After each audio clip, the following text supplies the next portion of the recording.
À la fin de notre dîner de famille, mon frère a lancé « Ne viens pas la semaine prochaine, d'accord ? Tu vas gâcher l'ambiance. » Ma mère a détourné le visage. Mon père n'a pas objecté. J'ai souri.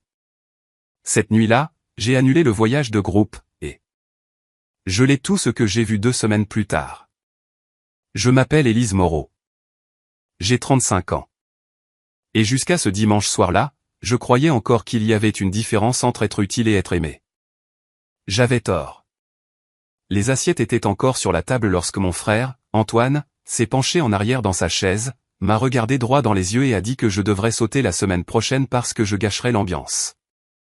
Il l'a dit avec une désinvolture déconcertante, comme s'il me demandait de lui passer le sel, comme si j'étais une invitée maladroite qu'ils avaient invitée par erreur au lieu de la personne qui avait passé des semaines à tout maintenir en place en coulisses.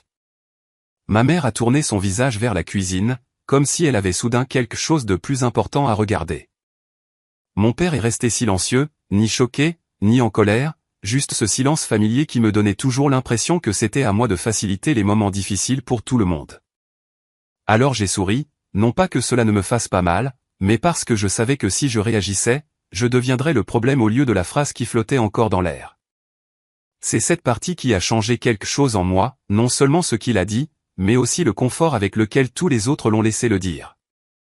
Je suis resté assise 1 minute de plus, hochant la tête comme si je n'avais pas été soudainement exclu de quelque chose que j'avais aidé à construire. Et tout ce à quoi je pouvais penser, c'était à quel point il est étrange que les personnes qui dépendent le plus de vous soient les premières à agir comme si votre présence était facultative. J'ai quitté ce dîner avec mes clés dans une main et une pensée très claire en tête, s'ils voulaient l'ambiance sans moi, alors ils allaient découvrir à quoi cela ressemblait vraiment. Avant de vous dire ce que j'ai fait cette nuit-là et pourquoi, 2 semaines plus tard, personne à cette table ne pouvait même me regarder dans les yeux, dites-moi d'où vous regardez et quel temps il fait chez vous en ce moment. Je me souviens à peine du chemin du retour. Seulement le rythme des essuie-glaces et la façon dont ces mots continuaient de résonner dans ma tête avec ce même ton négligent, tu gâches l'ambiance. C'était une si petite phrase pour quelque chose qui a eu un impact si fort. Au moment où je suis arrivé à mon appartement, je ne pleurais pas, ne tremblais pas, je n'étais même pas en colère de la manière bruyante que les gens attendent. J'étais calme, et c'est cette partie qui aurait dû leur faire peur. J'ai enlevé mon manteau, posé mon sac sur le comptoir de la cuisine et ouvert mon ordinateur portable. Pendant des semaines, j'avais géré tout pour le voyage de famille en Norvège. J'avais fait des recherches sur la compagnie de croisière, comparé les itinéraires, vérifié les avis sur les excursions, appelé le service client 2 fois pour modifier l'emplacement des cabines et veiller à ce que tout le monde ait le meilleur créneau horaire pour le dîner. Car la femme de mon frère disait que les enfants devenaient grognons si le repas était trop tard. J'avais payé la compte moi-même car tout le monde avait promis d'envoyer sa part plus tard. Plus tard, bien sûr, était toujours devenu mon problème. J'avais également utilisé mon compte de récompense de voyage pour couvrir l'excursion au fjord, le forfait d'observation des baleines et le transfert amélioré de l'aéroport au port parce que ma mère disait que cela devait être un souvenir spécial pour nous tous. C'était toujours spécial quand je payais.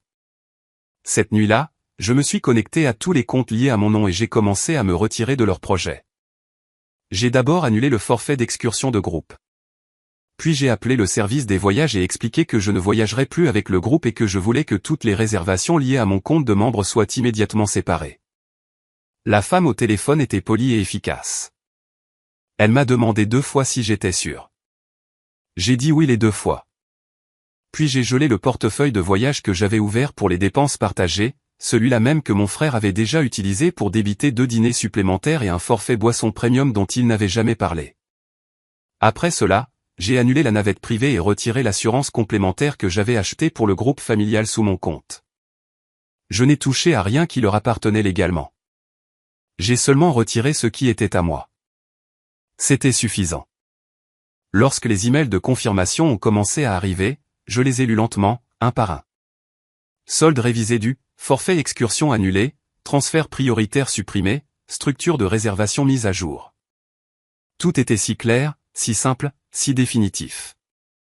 Puis j'ai posé mon téléphone face contre la table et me suis préparé un thé comme n'importe quelle autre nuit.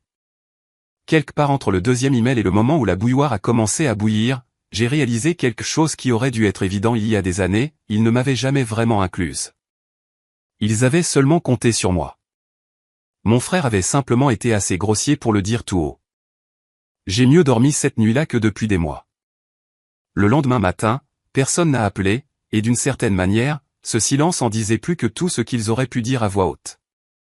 Je me suis levé à mon heure habituelle, j'ai fait du café et j'ai vérifié mon téléphone comme je le faisais toujours, m'attendant à au moins un message essayant d'arranger les choses ou de faire comme si rien ne s'était passé. Il n'y avait rien. Pas d'appel manqué, pas de SMS, pas de commentaires passifs-agressifs dans la discussion de groupe familial. Juste un écran calme et vide qui me semblait bien trop familier. Je suis allé au travail, j'ai assisté à des réunions, j'ai hoché la tête à des conversations que je traitais à peine, et j'ai répondu à des emails comme si tout était normal. Mais il y avait une étrange clarté qui siégeait tranquillement au fond de mon esprit.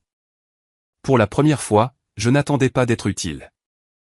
Je ne vérifiais pas si quelqu'un avait oublié de confirmer quelque chose ou avait besoin de moi pour intervenir et le réparer. Et plus je remarquais cette absence, plus je réalisais l'espace qu'elle avait occupé dans ma vie depuis toujours. Vers midi, j'ai de nouveau ouvert l'application de confirmation de croisière, non pas parce que j'avais besoin de changer quoi que ce soit, mais parce que je voulais la voir avec un regard neuf.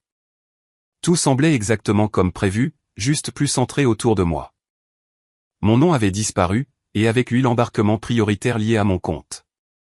Le forfait d'excursion que j'avais sécurisé des mois plus tôt, les transferts améliorés et les petits détails que personne ne remarquait jamais mais dont tout le monde bénéficiait toujours. La structure était toujours là, mais elle était plus mince, dépouillée, comme une version du voyage qui devait soudainement tenir sur ses propres pieds sans que je la maintienne ensemble. J'ai fait défiler lentement les détails mis à jour, presque méthodiquement, lisant chaque notification de changement, comme si je confirmais une décision avec laquelle j'avais déjà fait la paix. 2 jours plus tard, ma mère m'a enfin envoyé un SMS, mais pas pour me demander comment j'allais ou ce qui s'était passé au dîner. Elle m'a demandé si j'avais mis à jour les informations d'embarquement et si tout était toujours dans les délais. J'ai regardé le message un long moment avant de répondre, « Tu devrais vérifier les dernières mises à jour de ta réservation. » C'était tout. En quelques secondes, elle a renvoyé des points d'interrogation, puis a essayé d'appeler, puis a envoyé un autre message demandant ce que je voulais dire. Je n'ai pas répondu. J'ai posé mon téléphone et suis allé me promener à la place, laissant l'air frais dissiper le dernier doute que j'aurais pu avoir. À la fin de cette semaine, la discussion de groupe familial était complètement silencieuse. Plus de messages enthousiastes, plus de décomptes, plus de liens vers des restaurants ou des activités, juste le silence. Et cette fois, il ne semblait pas lourd. Il semblait honnête. Quelques jours plus tard, mon frère a finalement pris contact. Son message était court, cinglant et exactement ce à quoi je m'attendais, « Tu fais ça sérieusement là ?» Pas de salutation, pas de tentative de comprendre, pas de reconnaissance de ce qu'il m'avait dit. Je l'ai lu une fois, puis une deuxième, et j'ai répondu par quelque chose d'aussi simple, « Je me retire de ce qui n'a jamais été à moi de porter seul. » Il n'a pas répondu après cela. Personne d'autre non plus.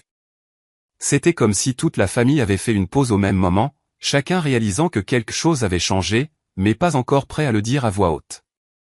2 semaines complètes se sont écoulées ainsi. J'ai mené ma vie d'une manière qui me semblait d'abord étrange, puis étrangement libératrice. Je suis resté tard au travail parce que je le voulais, pas parce que j'essayais de devancer l'urgence de quelqu'un d'autre. J'ai dîné avec un ami sans vérifier si cela entrait en conflit avec les plans de qui que ce soit. J'ai passé un samedi matin à ne rien faire de productif et je ne me suis pas senti coupable. Et lentement, tranquillement, j'ai commencé à comprendre que ce que j'avais fait n'était pas seulement lié à ce dîner ou à ce voyage. Il s'agissait de sortir d'un rôle dans lequel j'avais été placé si longtemps que j'avais presque oublié d'y avoir consenti au départ. Le matin où ils étaient censés partir, je me suis réveillé plus tôt que d'habitude, non pas à cause d'un réveil, mais parce que quelque chose en moi savait déjà quel jour c'était. J'ai fait du café, me suis tenu près de la fenêtre et j'ai regardé la ville bouger comme n'importe quel autre matin. Mon téléphone était posé sur le comptoir, immobile et silencieux. Mais pas pour longtemps. Je savais que ça allait arriver. Le moment où tout ce qu'ils avaient tenu pour acquis les rattraperait enfin. Et cette fois, ce ne serait pas moi qui le réparerais. Cela a commencé à 7h12 du matin avec un appel de mon père. J'ai regardé sonner jusqu'à ce que ça s'arrête. Puis un autre appel est venu de ma mère. Puis de mon frère. Au moment où j'avais bu la moitié de mon café, j'avais 6 appels manqués et 4 SMS. Le premier SMS venait de ma mère, Élise, rappelle-moi tout de suite. Le deuxième venait de mon père, il y a un grave problème avec la réservation. Le troisième venait de mon frère et lui ressemblait exactement. Furieux avant même de comprendre ce qui le mettait en colère, qu'est-ce que tu as fait? Le quatrième est arrivé une minute plus tard, nous sommes au terminal et rien n'est comme prévu. J'ai posé ma tasse et j'ai finalement ouvert l'application de croisière. Tout semblait exactement comme je l'avais laissé. Mon nom avait disparu. Le forfait excursion avait été supprimé. Le transfert avait été annulé. La réservation avait été restructurée sous les passagers restants, ce qui signifiait que leur solde avait augmenté considérablement, et plusieurs avantages liés avaient disparu. Ils avaient toujours leur voyage. Techniquement, ce qu'ils n'avaient plus, c'était la version de celui-ci que mon argent, ma planification et mon statut avaient construite. Je les ai laissés paniquer encore 20 minutes avant de répondre à mon frère d'une seule phrase, j'ai seulement retiré ce qui m'appartenait. Une minute plus tard, mon téléphone s'est illuminé avec son appel. J'ai refusé. Puis un autre SMS est arrivé, tu nous as tous abandonnés à cause d'un seul commentaire. J'ai lu cela 2 fois et j'ai éclaté de rire dans ma cuisine. Non pas que ce soit drôle, mais parce que c'était si parfaitement malhonnête. Un seul commentaire. C'est ainsi que les gens décrivaient la fissure finale après des années de pression. Mon père a laissé un message vocal. Je l'ai écouté une fois. Il semblait stressé, essayant très fort de paraître raisonnable. Il a dit que les enfants étaient contrariés. Les files d'attente étaient longues. Le transfert portuaire avait disparu et l'agent au comptoir leur disait que le solde révisé devait être payé avant l'embarquement. Ma mère a envoyé un SMS disant qu'il ne pouvait pas accéder au forfait boisson ni au créneau de dîner réservé et a demandé si j'avais une idée à quel point c'était humiliant de régler tout ça en public. C'était la première chose honnête que quiconque avait dite. Oui, ai-je pensé. Je sais ce que ça fait d'être humilié en public. Mon frère a continué. Il a dit que des gens avaient pris congé. Sa femme était embarrassée. Les enfants étaient confus. Ils avaient des bagages empilés partout. Et maintenant, toute la matinée était le chaos parce que je voulais prouver quelque chose. J'ai regardé ce message et j'ai finalement envoyé la seule réponse qu'il méritait, tu m'as dit de ne pas venir parce que je gâcherais l'ambiance. J'ai respecté ta décision. Il n'y a pas eu de réponse pendant presque 10 minutes. Puis ma mère a appelé de nouveau. Cette fois, j'ai décroché. Elle s'est lancée directement dans le désastre, la voix aiguë et essoufflée, demandant comment je pouvais faire ça à la famille. Comment je pouvais attendre la dernière minute. Comment je pouvais laisser tout le monde arriver jusque-là. Je l'ai interrompu et j'ai posé une question, as-tu dit quoi que ce soit quand il m'a dit de ne pas venir? Le silence au téléphone a été immédiat. Puis elle a essayé de passer à autre chose, disant que ce n'était pas le moment de revenir sur le dîner de dimanche. J'ai dit que c'était exactement le moment. Elle a commencé à pleurer, ce qui m'aurait brisé un mois plus tôt. Ce matin-là, cela ne m'a fait que me sentir fatigué. Je lui ai dit que je n'avais pas annulé leurs vacances. J'avais simplement cessé de financer et d'organiser pour des personnes qui pouvaient rester silencieuses pendant qu'on me traitait comme une invitée indésirable. Puis j'ai raccroché. Mon frère a envoyé un dernier message avant midi, j'espère que ça en valait la peine. Je n'ai pas répondu. En début d'après-midi, j'ai appris par ma cousine qu'il n'avait pas embarqué. Le coût révisé était trop élevé. Les réservations liées étaient un désordre, et personne n'était disposé ou capable d'absorber la différence. Mon frère, qui avait passé 2 semaines à se vanter en ligne de la croisière en Norvège et à publier des légendes dramatiques sur la création de souvenirs avec les personnes qui comptent, a soudainement supprimé toutes ses publications. Ma cousine m'a également dit que ma mère blâmait la compagnie de croisière, mon père blâmait la mauvaise communication, et mon frère me blâmait. Bien sûr qu'il le faisait. Les gens comme lui peuvent vivre pendant des années dans une maison construite par quelqu'un d'autre et pourtant agir avec surprise lorsque le toit disparaît. Ce soir-là, j'ai éteint mon téléphone et je suis allé dîner seul. J'ai commandé exactement ce que je voulais, j'ai pris mon temps, et pour la première fois depuis plus longtemps que je ne pouvais me souvenir, personne ne s'attendait à ce que je règle la fin de leur journée. 3 nuits plus tard, quelqu'un a commencé à sonner à mon appartement si agressivement que j'ai cru que c'était une urgence. J'ai vérifié l'interphone et j'ai vu le nom de mon frère clignoter sur l'écran. J'ai failli l'ignorer. Au lieu de cela, je l'ai laissé monter parce qu'une partie de moi savait que cela devait se produire en face à face. Il est entré sans me saluer, les épaules tendues, la mâchoire serrée, déjà assez en colère pour nous deux. Il ne s'est pas assis. Il s'est tenu au milieu de mon salon et a dit « Tu nous as tous humiliés ». Je me suis appuyé contre le comptoir de la cuisine et lui ai dit qu'il était le bienvenu de partir s'il comptait crier. Il a baissé la voix, mais pas son tempérament. Il a dit que les enfants avaient pleuré, que sa femme avait été furieuse. Notre mère était dévastée, et notre père avait passé des heures à essayer de sauver les choses au terminal. Puis il a prononcé la phrase qui a finalement rendu tout parfaitement clair, « Tu aurais pu faire preuve de plus de grandeur d'âme pour une fois. » Je l'ai regardé et j'ai failli sourire. Pour une fois. Lui ai-je demandé combien de vacances j'avais planifié pour la famille au fil des ans. Il a haussé les épaules et m'a dit que cela n'avait rien à voir. J'ai demandé combien d'acomptes j'avais avancé, combien de dîners j'avais couverts, combien de problèmes de dernière minute j'avais réglés, combien de fois on m'avait dit qu'il était plus facile de me demander parce que j'étais doué pour les détails ou meilleur avec l'argent. Il a essayé de m'interrompre, mais j'ai continué. Je lui ai rappelé le week-end en chalet où il avait oublié son portefeuille et j'avais payé les courses pour 9 personnes. Le voyage de Noël où j'avais surclassé toutes les chambres parce qu'il avait dit que les chambres standards seraient trop petites pour ses enfants. Les vols d'été que j'avais modifiés à mes frais lorsque son emploi du temps avait changé.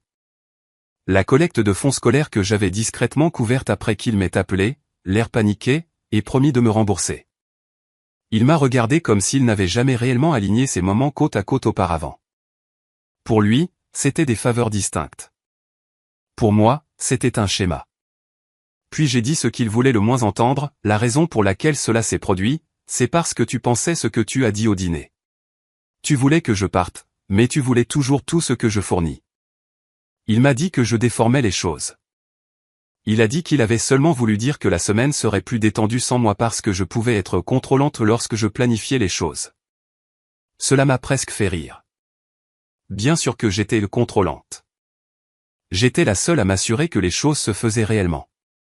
Je lui ai demandé s'il avait une idée à quel point il était absurde de me qualifier de contrôlante tout en dépendant de moi pour construire tout le voyage. Il a commencé à faire les 100 pas. Il a dit, les familles disent des choses sur le coup. Les familles sont censées passer à autre chose. J'ai dit que les familles sont aussi censées se défendre mutuellement lorsque quelqu'une est traitée avec irrespect. Il a alors arrêté de faire les 100 pas et m'a regardé avec la même expression qu'il avait quand il était enfant, quand il savait qu'il perdait mais n'avait pas encore décidé s'il allait mentir ou s'excuser. Il a essayé un angle différent. Il a dit que je ne comprenais pas la pression sous laquelle il était, que l'argent était serré. Le travail avait été instable et il avait compté sur ce voyage pour bien se passer parce que tout le monde en avait besoin. Je lui ai dit, la pression ne te donne pas la permission d'utiliser les gens. Puis j'ai dit quelque chose que je savais probablement depuis des années, mais que je n'avais jamais dit à voix haute, tu ne me traites pas comme une sœur. Tu me traites comme une ressource. Cela a fait mouche. Il a détourné le regard le premier. Pendant une seconde, j'ai pensé que c'était peut-être là que la conversation changerait. Au lieu de cela, il a marmonné que je ramenais toujours tout à l'argent.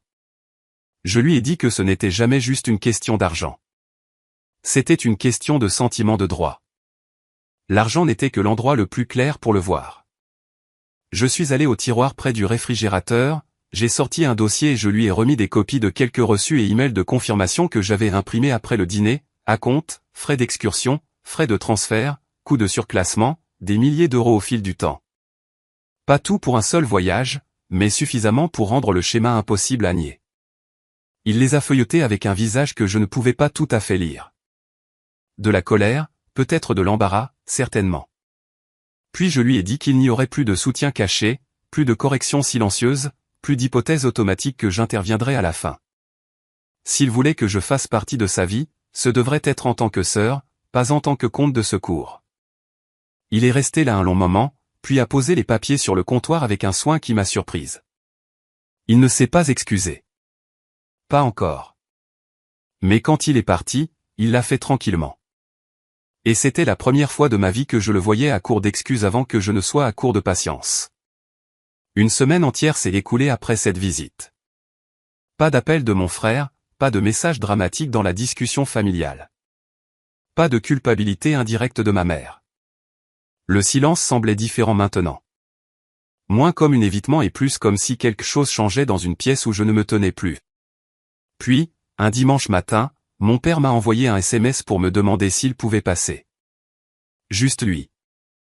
J'ai dit oui. Il est arrivé exactement à l'heure, tenant une boîte de pâtisserie de l'endroit près de mon bureau qui fait les pâtisseries au citron que j'aime, ce qui signifiait qu'il avait fait un détour. Mon père n'était pas un homme qui faisait des détours à moins d'avoir décidé que quelque chose importait. Il s'est assis à ma table de cuisine et a regardé autour de lui une seconde comme s'il n'avait jamais vraiment remarqué mon appartement auparavant, même si j'y vivais depuis 3 ans. Puis il a dit que j'aurais dû dire quelque chose ce soir-là. Ce n'était pas une excuse dramatique. C'était calme, plat et réel. Je me suis assise en face de lui et j'ai attendu. Il m'a dit qu'il avait repensé au dîner dans sa tête plus de fois qu'il ne voulait l'admettre. Il a dit que lorsque mon frère m'avait dit de ne pas venir, il avait vu mon visage changer même si j'avais souri juste après. Il a dit qu'il était resté silencieux parce qu'il faisait ce qu'il faisait toujours quand il y avait de la tension dans la famille, il essayait de ne pas l'amplifier. Puis il m'a regardé et a dit, « Je vois maintenant que mon silence fait partie de ce qui a amplifié les choses toutes ces années. » Cela a presque fait plus mal que le dîner lui-même parce que c'était vrai. Il m'a demandé depuis combien de temps je me sentais ainsi. Je lui ai dit que je n'étais pas sûr qu'il y ait eu un moment où ce n'était pas le cas. J'ai dit que cela avait commencé par de petites choses, puis s'était transformé en un rôle avec lequel tout le monde était à l'aise, la personne fiable, la personne flexible, celle qui pouvait couvrir, celle qui n'avait pas besoin d'autant parce qu'elle n'avait pas de mari, pas d'enfant. Pas de chaos, personne d'autre à qui penser. Il avait l'air honteux d'une manière que je n'avais jamais vue auparavant. Puis il m'a dit quelque chose que je n'avais pas attendu. Le voyage qui s'était effondré avait mené à une dispute que personne ne pouvait éviter. Ma mère m'avait défendu pour la première fois depuis des années, bien que tardivement. La femme de mon frère avait demandé pourquoi tant de choses du voyage étaient sous mon nom au départ. Mon frère n'avait aucune réponse qui le faisait bien paraître.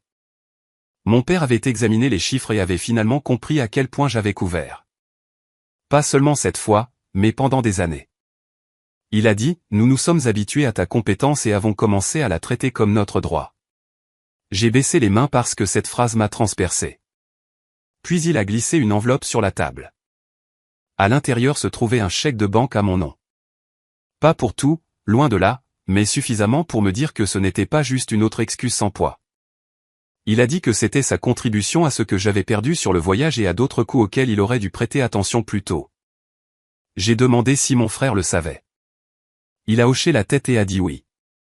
Puis, après une pause, il a ajouté que mon frère avait vendu une montre et annulé un abonnement saisonnier pour rembourser une partie de ce qu'il devait ailleurs. Je n'ai rien dit, mais j'ai senti quelque chose en moi se relâcher. Pas le pardon, pas encore, juste une preuve. Avant de partir, mon père a dit quelque chose dont je me souviendrai probablement toute ma vie. Il a dit, « Je pense que nous avons fait l'erreur d'admirer ta force au lieu de nous demander ce que cette force te coûtait. » Après son départ, je me suis assise seule à la table avec la boîte de pâtisserie ouverte et l'enveloppe à côté. Et pour la première fois depuis ce dîner, j'ai pleuré. Non pas parce que j'étais faible, non pas parce que j'avais changé d'avis. J'ai pleuré parce qu'être enfin vu peut être presque aussi accablant qu'être ignoré pendant des années. Plus tard dans la soirée, ma mère a appelé. Sa voix était plus douce que d'habitude, incertaine. Elle n'a pas commencé par des excuses. Elle a dit qu'elle avait eu honte d'appeler parce que chaque version de la conversation dans sa tête la faisait paraître égoïste et qu'elle était fatiguée de prétendre qu'elle ne l'avait pas été. Elle m'a dit qu'elle s'était appuyée sur l'idée que j'étais indépendante pour justifier de me demander plus et d'attendre plus de moi. Elle a dit qu'elle pensait me complimenter quand elle m'appelait la facile. Je lui ai dit qu'être facile ou pour tout le monde avait été difficile pour moi pendant très longtemps. Elle a pleuré doucement et a dit qu'elle le savait maintenant. Puis elle a demandé si je envisagerais de venir dîner le week-end suivant. Non pas pour arranger les choses, mais pour dire ce qui devait être dit avec tout le monde présent. Je lui ai dit que j'y penserais, et pour une fois, elle a dit que c'était juste. J'y suis allé le week-end suivant, mais seulement parce que j'avais décidé que j'en avais assez de laisser les autres raconter ma place dans la famille. S'il devait y avoir un nouveau chapitre, il commencerait par la vérité dite clairement. Quand je suis entré dans la salle à manger de mes parents, tout le monde était déjà là. Mon frère s'est levé en me voyant, puis s'est rassis quand il a réalisé que je n'étais pas là pour une performance. Ma mère avait mis la table comme elle le faisait toujours pour les occasions spéciales. Sauf que cette fois, personne n'a touché la nourriture. Même les enfants semblaient sentir que ce n'était pas un dîner de famille normal. J'ai pris le même siège que j'avais occupé la nuit où il m'avait dit de ne pas venir.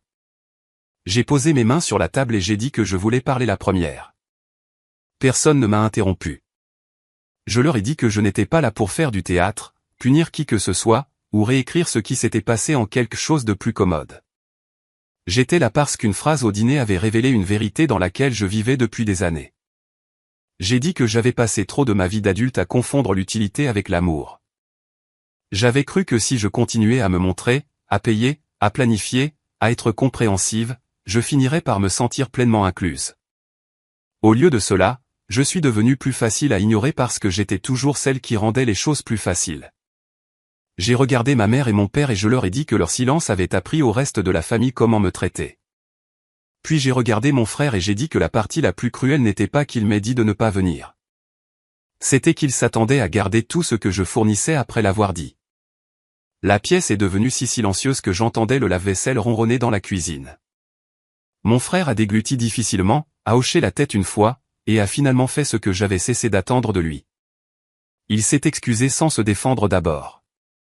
Il a dit qu'il avait été égoïste, embarrassé par l'argent, irrité par mon apparente stabilité, et tellement habitué à mon aide qu'il ne la voyait plus du tout comme une aide.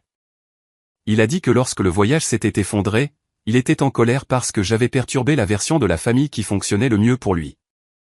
Puis il m'a regardé et a dit, « J'ai traité ton effort comme un bruit de fond et ta générosité comme un dû. » L'entendre le dire, si clairement, a compté plus que je ne l'avais imaginé. Ma mère a pleuré. Mon père n'a pas parlé avant que mon frère n'ait fini. Puis il a dit que cela ne se reproduirait plus. Non pas parce que nous étions tous émotifs sur le moment, mais parce qu'il y aurait de réels changements. Il a fait passer un bloc-notes avec une liste qu'il avait écrite lui-même. Les dépenses partagées seraient convenues à l'avance. Aucun voyage ou rassemblement ne serait planifié sur des hypothèses me concernant ou concernant qui que ce soit d'autre. Celui qui réserverait quelque chose ne réserverait que ce qu'il s'engageait personnellement à couvrir. Plus de vagues promesses de payer plus tard. Plus de traitement de la personne la plus responsable comme la solution automatique. C'était une liste si simple, et j'ai presque détesté le temps qu'il nous avait fallu pour y arriver. Puis mon frère a fait une chose de plus que je n'avais pas attendue. Il a glissé une enveloppe sur la table. À l'intérieur se trouvait un échéancier de remboursement écrit de sa main et le premier chèque joint. Il a dit que ce n'était pas tout ce qu'il me devait, mais que c'était le début et que cela continuerait chaque mois jusqu'à ce que le solde soit réglé. Il m'a également dit qu'il avait pris des comptes supplémentaires au travail et réduit des choses qu'il ne pouvait plus prétendre être des nécessités. Pour une fois, son inconfort n'était pas géré par moi. Il le portait lui-même. C'était la conséquence que j'avais besoin qu'il affronte. Pas l'humiliation pour l'humiliation, mais la responsabilité. Une vraie responsabilité d'adulte, qui avait trop tardé. Je leur ai dit à tous que j'étais prête à rester dans la famille, mais pas dans mon ancien rôle. J'ai dit que je ne serais plus la planificatrice par défaut, la payeuse par défaut, la pacificatrice par défaut, ou la personne censée absorber l'irrespect parce que j'étais la plus susceptible de s'en remettre. S'ils voulaient une relation avec moi, elle devrait être construite sur le genre de respect qui ne disparaît pas au moment où je cesse d'être utile. Tout le monde a été d'accord. Cette fois, je croyais qu'ils comprenaient le coup de ne pas le penser. Dans les mois qui ont suivi, les choses ont changé assez lentement pour sembler réelles. Il n'y a pas eu de déclaration dramatique, juste des choix différents. Ma mère a commencé à appeler pour me demander comment j'allais avant de demander autre chose. Mon père m'a envoyé des dates avant de faire des projets.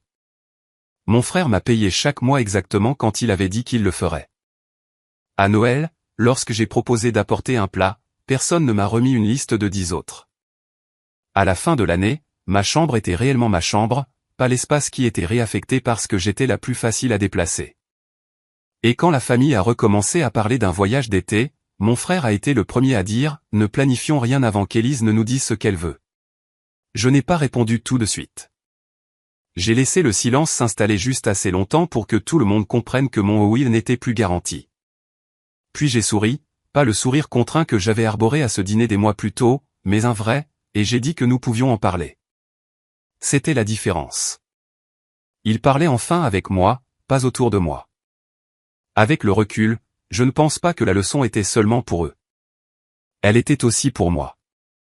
L'amour sans respect vous videra jusqu'à ce que vous disparaissiez dans le rôle que les gens ont construit pour vous. La famille n'est pas censée signifier un accès illimité à votre temps, votre argent, votre patience ou votre silence. Et poser une limite n'est pas de la cruauté, même lorsque les personnes qui ont bénéficié de votre absence de limite le qualifient ainsi. Parfois, l'action la plus puissante n'est pas une vengeance bruyante et imprudente.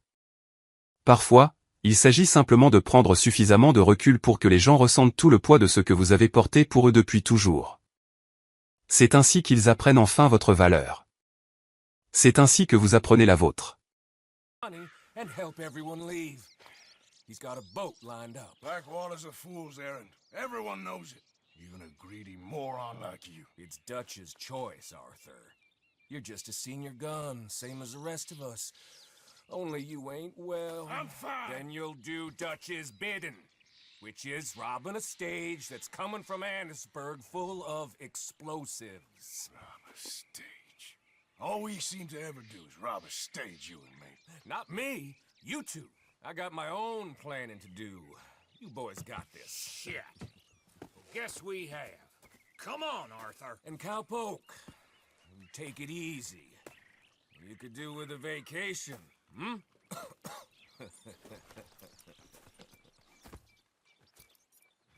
All right, let's go. Chat, I'm gonna say this right now, and, you know, if this ends up happening in the future, if this is a situation that we run into, I want you to look back on this moment and remember it, right? You guys can fucking quote me, word for word. If there is an opportunity in the future, in this story, if there's an opportunity to fucking murder Micah, I will take it. I will murder the fuck out of him myself. Because I do not like that guy. I do not like that guy at all. Shut the fuck up, Micah. We should jump it as soon as it comes through Van Horn. So you're taking orders from him now? I'm taking orders from Dutch, same as always. The pair of them are becoming unhinged. You hear about Dutch killing Cornwall? Hey, hold up a second. Pinkerton Patrol, over there. Okay, I think we're clear. Let's head on. So, you were saying? Well, that needed to be done. Right now? With the Pinkertons breathing down our necks? See, I'm starting to think that you've gone soft, Morgan. Have we now? Okay, let's hold up here. So, the wagon will be coming from that way, down from Annisburg. It'll take the two of us to stop it completely, or it'll never get done. So, I was thinking, you go play dead, and I'll take care of them. No, I'm the better shot, and you're the better actor. No, you play dead, and I'll cover you. I got that. I got that. Oh, that's them coming now, I think. It'll be quite the show. Oh boy.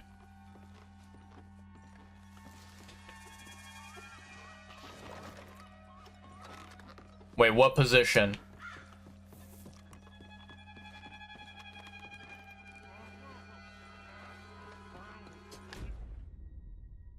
Where do you want me to go? Is it up on the roof or something?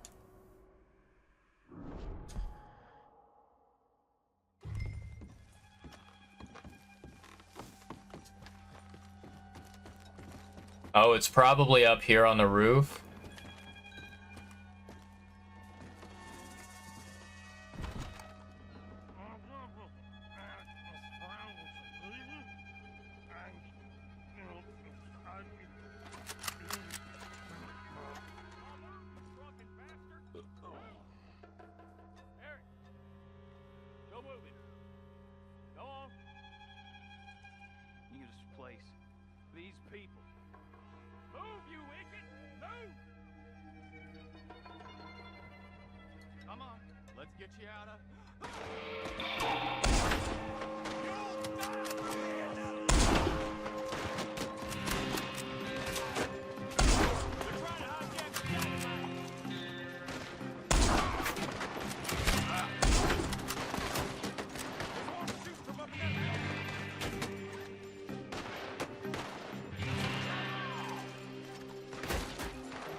Okay, I think we got them all.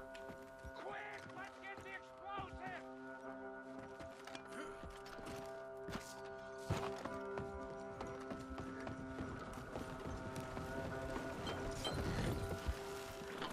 Alright, let's get on out of here. All right, let's see if we can get this back to camp without blowing ourselves up. Nice shooting back there. Nice drunk playing. Comes naturally. I could use a drink after that. Yeah, no.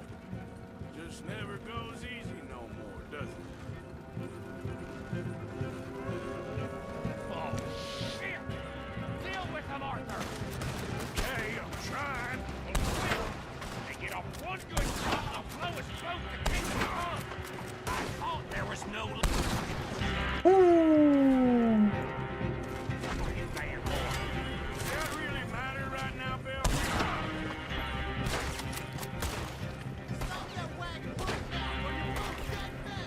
Damn it!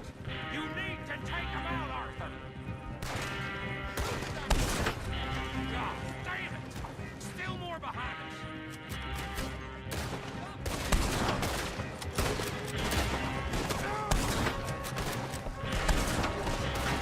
I need a different gun, dude. I'm alright, Arthur! Oh, shit! They're aiming for the dynamite! Shoot 'em, Arthur, before they blow us to high men!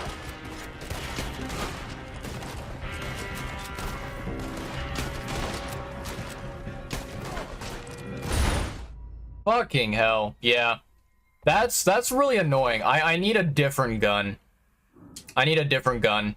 The one that I was using, that sniper, it's way too slow. Way too slow. Alright, let's see if we can get this back to camp without blowing ourselves up. Nice shooting back there. Nice drunk playing. Comes naturally. I could use a drink after that. Yeah, no. Just never goes easy no more, does it? Oh, shit! Deal with them, Arthur! Quick! Get off one good shot. Hey, I'm trying. Keep them come. I thought there was no law in Van Horn. Does that really matter right now, Bill?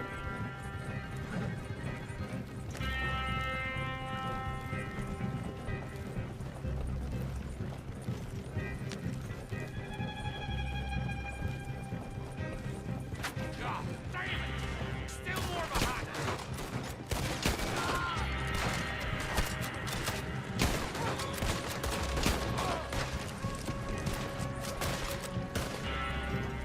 I'm all right, Arthur. Shoot him, Arthur. Nice. Okay. Blow us to high men.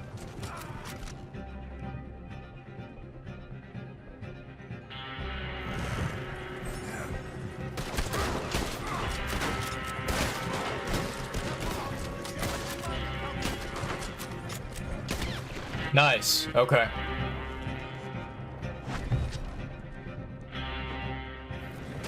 We need to deal with this. We're leading them right back to camp. What do you think I'm doing?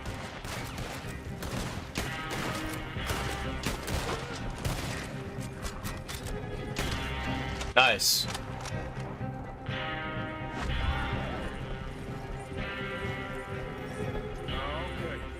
I don't see any more. All right. Oh, that was close. I think we're safe now. Don't Hopefully. reckon I'm cut out to be a dynamite wagon driver. I don't think anyone is. Killing a bunch of folks so we can rob some dynamite to blow up a bridge. This make any sense to you? It's a distraction, so it ain't meant to make sense. It should to. Look, there's Micah up ahead. Great. Whoa! So, You got it? we got it. We got it, baby. Got it. What's wrong, Arthur? Nothing at all, boss. John, go drive this over to Bacchus Bridge. Get it hidden near there. He really does think he's Bill. in charge. You go on ahead. I need to speak with Arthur. Good work, son. What's going on? Listen, I know we ain't always seen eye to eye, and you find me irritating and a threat, and I like to annoy you. Right now, I need better from you, Arthur. So you do, so you do. I ain't the bad guy you think I am, Arthur. Oh, sure, sure. I am a survivor.